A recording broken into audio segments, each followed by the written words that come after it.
Halo, selamat pagi, siang, sore, dan malam. Kami dari kelompok 3 yang beranggotakan saya sendiri, Dustin, Arya, Nova, Jason, Gerardo, Trixie, dan juga Sharon akan mempresentasikan tentang 100 perusahaan Forbes Asia. Yang pertama ada Cacia dengan bidang teknologi dan robotik, mereka telah mengumpulkan sebanyak 6,5 juta US dollar. Yang kedua ada Advanced Navigation dengan bidang space technology, mereka telah mengumpulkan 5,2 juta Australian dollar atau setara dengan 3,5 juta US dollar. Yang ketiga ada Agnikul Cosmos dengan bidang space technology, mereka telah mengumpulkan 42 juta US dollar. Yang keempat ada AI Medical Service. Yang kelima ada Airblack dengan bidang edukasi. Yang keenam ada Alinea.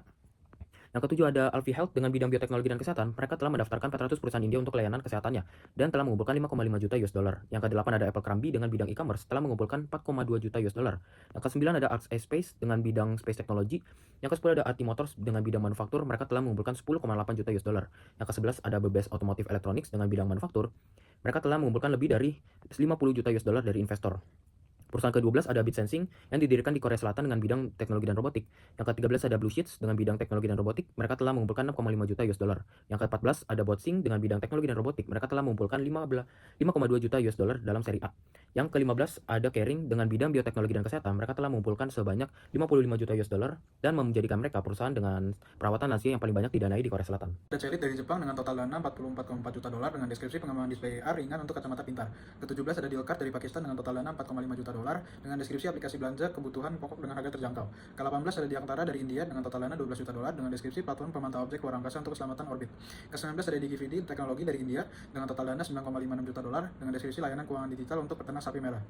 Ke-20 ada Ekombi dari Vietnam dengan total dana 50 ribu dolar dengan deskripsi platform yang menghubungkan influencer dengan merek global.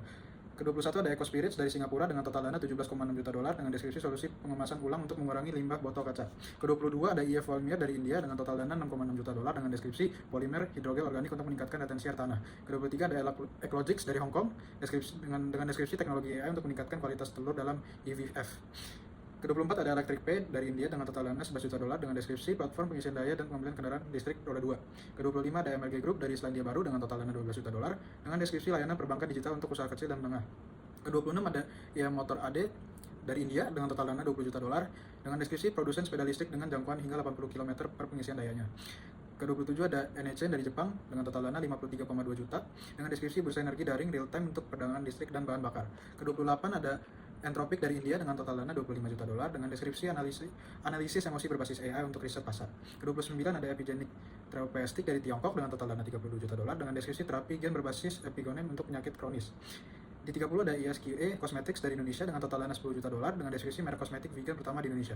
Oke, selanjutnya ada EV Motors Japan dengan nilai 8,5. Mereka ini fokus pada sektor transport massal dan logistik yang punya dampak besar terhadap pengurangan emisi karbon. Kemudian ada Fancy Tech perusahaan dari China dengan nilai 9. Mereka memanfaatkan AI untuk membuat video marketing otomatis dan sudah bekerjasama lebih dari 700 brand dan sudah menjuarai LVMH Innovation Award 2024. Kemudian ada Face Label perusahaan dari Jepang dengan nilai 8 membantu data labeling yang sangat memakan waktu dan biaya dan klaim hemat biaya hingga 70%. Memiliki lebih dari 100 klien besar seperti Sony dan Mitsubishi. Kemudian ada Fluid perusahaan Singapura dengan nilai 7,8. Mereka punya model BNPL di dunia B2B commerce, potensinya juga besar, terutama untuk UKM juga distributor, tapi baru berdiri 2003 dan kemungkinan model bisnisnya itu bisa cepat ditiru. Kemudian ada Philo dengan nilai 8,3, memiliki fokus pada IoT bidang pertanian di India, berdampak langsung ke produktivitas dan juga lingkungan. Terus ada Galaxy AI dengan nilai 8,7 karena mengembangkan robot humanoid, punya tim yang kuat dan pasar yang luas. Kemudian ada Gotera nilai 9 karena punya solusi untuk masalah food waste dan sustainability dengan menggunakan Black Soldier Fly guna mendaur ulang limbah makanan menjadi protein dan kompos dan sudah terbukti skalanya. Kemudian ada Grass 8,6 karena membantu e-commerce menggunakan AI predictive dengan pendekatan growth as a service serta memiliki pendanaan sebesar 40 juta dolar. Kemudian ada Gravel 8,2 platform untuk hiring pekerja konstruksi dan sudah membantu ribuan proyek di 20 provinsi. Kemudian ada Grad by Bio 9,2 karena menggunakan AI untuk mempercepat pengembangan obat, juga mempunyai fasilitas R&D sendiri dan backing investor besar. Kemudian ada Grad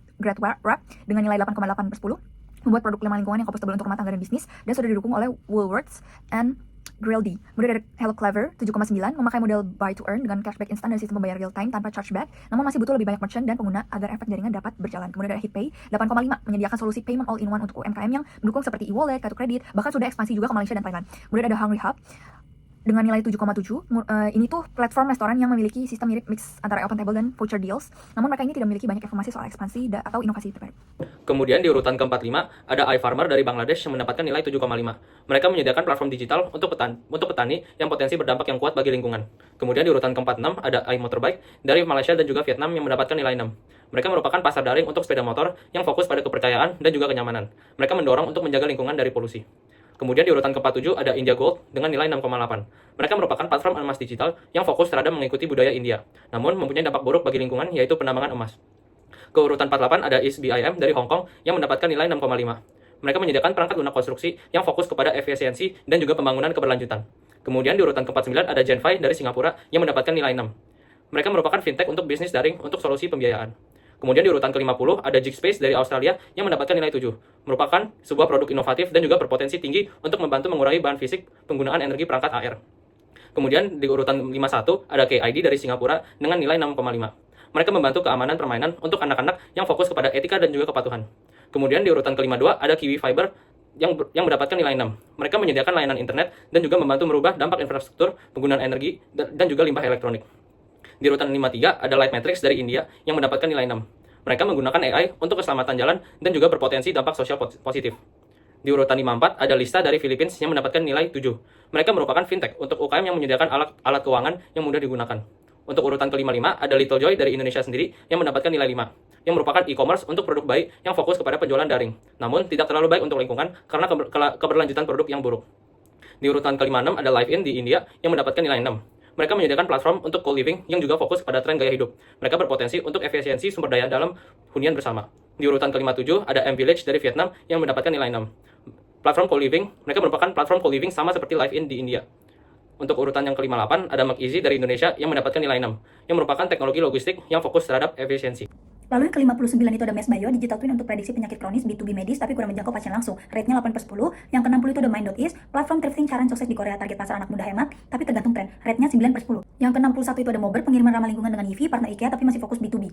Rate-nya 8,5/10. Lalu yang ke-62 itu ada Molecule Mind, teknologi analisis protein canggih tapi terlalu teknis untuk pasar umum. Rate-nya 7/10. Yang ke-63 itu Morus, protein dari ulat sutra tapi perlu edukasi pasar lebih lanjut, rate-nya 6,5/10. Yang ke-64 itu ada NayaPay, super app vintage di Pakistan seperti e-wallet, kartu virtual, pos tapi persaingan ketat, 9/10. Lalu yang ke-65 itu ada New Battery Materials, daur ulang baterai lithium tapi industri berat dan kurang relatable, rate-nya 7,5/10. Lalu yang ke-66 ada New Ability, robot deliver tanpa lidar tapi masih fokus B2B, rate-nya 8,5/10. Lalu yang ke-67 itu ada Neuro YZR, tes kognitif via game tapi perlu promosi lebih gencar, rate-nya 9/10. Lalu yang ke-68 itu ada Okuma Diamond Device, teknologi diamond untuk industri ekstrim tapi pasar terlalu niche, rate-nya 6,5/10. Lalu yang ke-69 itu ada Orange Wood Lab, robot industri dengan AI suara tapi masih tahap pengembangan, rate-nya 8/10. Kalau yang ke-70 itu ada Paper ID, solusi digital untuk UKM Indonesia tapi bersaing dengan jurnal atau Makari, rate-nya 9,5/10. Lalu yang ke-71 itu ada Paywatch, akses gaji lebih awal, solusi finansial tapi bergantung pada regulasi, rate-nya 9/10. Lalu yang ke-72 itu ada Pigeon Robotics, teknologi kamera untuk mobile otonom, lebih murah tapi masih B2B, rate-nya 8,5/10. Ke-73 ada Plum dari India, ratingnya 8, strategi digital health insurance platform, khusus karyawan perusahaan. Ke-74 Popchill dari Taiwan, ratingnya 7,5, strategi luxury pre-love marketplace, e-bisnisnya main di autentikasi digital sebelum barang dikirim, ngandelin trust dan sistem verifikasi online. Ke-75 ada Proglix dari Indonesia, ratingnya 8, strategi B2B procurement platform bahan logam, semua transaksi, stok, dan pengiriman bisa dipantau lewat dashboard digital. Ke-76 Relevance AI, yaitu Australia, rating 9, strateginya no-code AI automation platform, jualan SaaS subscription, cloud-based buat perusahaan yang mau otomisasi data, dan workflow tanpa coding. Ke-77 ada Rujait dari Thailand, ratingnya 8, strategi insurance platform, fokus di digital direct to consumer insurance, harga transparan dan klaim cepat lewat aplikasi mobile. Ke-78 Rukita dari Indonesia, ratingnya 8,5, strategi digital co-living platform, semua dari booking, payment sampai maintenance via aplikasi. 79 Salad Stop Group dari Singapura, ratingnya 8, strategi omnichannel F&B platform, order dine-in, delivery, and cloud kitchen via app. Loyalty program buat digital repeat order. 80 Sarvam AI dari India, ratingnya 8,5, strateginya generative AI lokal India. Fokusnya AI tool and API cloud-based untuk bisnis di India. Ke-81 Selex Motors dari Vietnam, ratingnya 7,5, strategi IoT e-scooter platform dengan sistem swap battery via aplikasi. Ke-82 Simplus dari Taiwan, ratingnya 8, strategi Smart IoT Home System, jualan lewat digital platform dengan sistem smart home terintegrasi, kontrol lewat app, dan AI automation. Ke-83 ada Sirius Therapeutics dari China, ratingnya 9, strategi biotech e-platform buat terapi genom. Ke-84 ada Supercenter Power Technology dari China juga, ratingnya 7,5, strategi battery tech platform, fokus ke R&D battery dan yang berkapasitas tinggi, jualannya lewat digital B2B platform ke perusahaan kendaraan listrik. 85 Spot Draft dari India, ratingnya 8,5, strategi AI contract management platform. Jualan SaaS subscription, cloud storage, integrasi AI buat legal document automation. 86 SquareX dari Singapura, ratingnya 9, strategi cybersecurity, browser extension. Real-time protection dari scam and phishing lewat AI threat detection langsung dari browser. Kemudian di urutan ke-87 itu ada Swap Energi Indonesia sebagai manufaktur energi yang menawarkan solusi ramah lingkungan dengan fokus pada kenyamanan pengguna melalui pembangunan stasiun penukaran baterai. Di urutan ke-88 ada TazaPay sebagai finance yang membantu usaha kecil melalui pembayaran lintas batas. Di urutan ke-89 ada Techstaka sebagai e-commerce yang mengoperasikan platform perangkat lunak bernama Argo yang menangani logistik untuk e-commerce. Selanjutnya di urutan ke-90 ada Terawatt Technology sebagai manufaktur energi untuk membuat sel baterai lithium ion yang ringan dan dapat diisi ulang. Di urutan ke-91 ada Tiger New Energy sebagai manufaktur energi untuk mengoperasikan lebih dari 100 jaringan stasiun penukaran baterai baik untuk kendaraan roda 2, 3 maupun 4. Di urutan ke-92 ada Travel Wallet sebagai finance, startup finance yang menawarkan kartu perjalanan bermitra Visa dan menawarkan lebih dari 40 mata uang yang dapat ditukar. Di urutan ke-93 ada Andir AI sebagai teknologi dan robotik yang digunakan untuk mengembangkan teknologi robot kecil yang dapat membantu logistik, lalu lintas, hingga navigasi rute. Di urutan ke-94, ada Faraha sebagai agriculture yang menghubungkan perusahaan dengan target net zero dengan proyek pertanian netral karbon. Lalu di urutan ke-95, ada Firohan sebagai edukasi, bermitra dengan universitas di seluruh India untuk memberikan diploma dan gelar sarjana dalam kursus administrasi rumah sakit hingga optometri. Di urutan ke-96, ada Voihok sebagai edukasi yang menawarkan pelajaran online dan materi pembelajaran seperti matematika, bahasa Inggris, sains, dan lain-lain. Di urutan ke-97, ada Weddle sebagai e-commerce yang mengembangkan asisten belanja untuk platform e-commerce. Di urutan ke-98, ada WATI atau WhatsApp Teen Inbox sebagai teknologi dan robotik yang menawarkan alat manajemen hubungan pelanggan melalui platform bisnis WhatsApp. Lalu di urutan ke-99, ada Yuan Planet sebagai manufaktur energi yang membongkar kendaraan bekas dan menjualnya menjadi suku cadang. Dan terakhir, di urutan ke-100, ada Z sebagai finance yang menawarkan kartu kredit dengan mengumpulkan bagian dari biaya jaringan melalui setiap transaksinya, bukan bunga atau biaya tahunan. Sekian penjelasan dari kelompok kami, terima kasih.